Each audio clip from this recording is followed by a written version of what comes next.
did it impact you though, constantly having to start over again every time you went to a new school? It was rough. It was really rough. I know as you got older, when you're younger, it's easy to integrate as you know, the younger you are. But as you start getting older, you're new kid in school, people want, they want to pick a fight. They want to, for the lads, back in the 70s, they want to pick a fight. So you think you're big and think you're tough. You think you're, and that was something that, happened.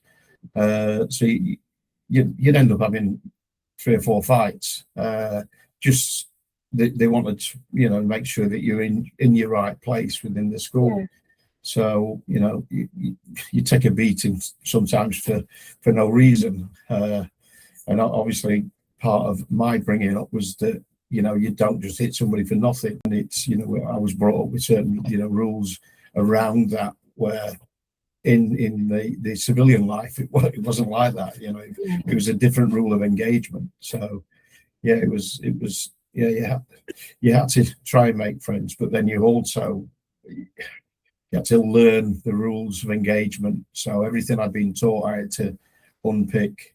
You also had to learn, potentially, if you wanted to mix in, you've got to learn the local language as well.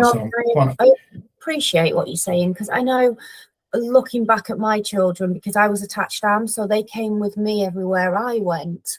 And I think predominantly for my eldest, he really struggled making friends, because he felt like if he was going to make a friend, he'd be moved on.